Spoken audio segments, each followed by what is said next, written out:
à Dieu le respect des droits de l'homme. Et nous espérons qu'il est encore temps pour qu'on rentre dans les bons chemins. Mais le président de l'Assemblée nationale avait garanti à la délégation de l'Union interparlementaire que non, M. Diomi devait être libéré, on ne pouvait pas l'invalider. Mais qu'est-ce qui justifie cette invalidation? C'est pour, n'est-ce pas, les condamner à mort, comme beaucoup le disent, ou comment, maître? Vous êtes son avocat. Oui, merci beaucoup pour la parole. Pas plus tard que ce matin, je viens de lire effectivement le communiqué de la délégation de l'Union interparlementaire qui fait état de ces assurances du président de l'Assemblée nationale quant au respect des droits élémentaires reconnus à l'honorable Diomi Ndongala. Mais j'estime que le président de l'Assemblée nationale, qui a tenu ses propos devant de personnalités internationales, doit tirer les conséquences de ses actes. Sous d'autres cieux, la parole d'un homme d'État vaut de l'or.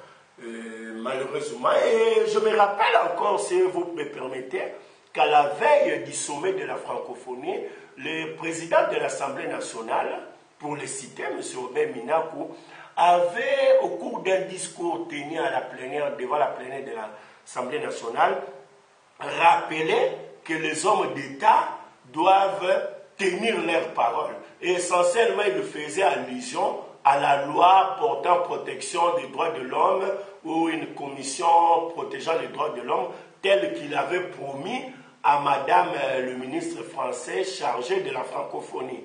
Mais je suis au regret de constater également que cette promesse faite à Madame le ministre Yemina Bengui, je crois que vous me permettez l'erreur du nom, à Madame le ministre français n'a pas été tenue, malgré le discours du président de l'Assemblée nationale en plénière. Alors ne vous étonnez pas qu'une fois de plus, sa parole ne soit point tenue.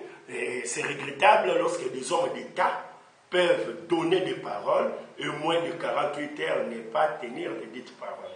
Ok, mais selon les sources que nous avons reçu l'information, il paraît que le procureur avait demandé devant la délégation de l'Union interparlementaire qui est allée leur rendre visite, avait dit que non, Madame Diomi doit faire une lettre disant qu'il ne serait pas inquiété si son mari était assigné à résidence surveillée chez lui à la maison. Mais cette lettre a été faite. Quelle est votre réaction concernant le procureur qui n'a pas tenu sa parole? Je vous confirme la teneur de cette correspondance et je vous tiens informé que je l'ai déposée au secrétariat du procureur général de la République. Mais cette demande du procureur général de la République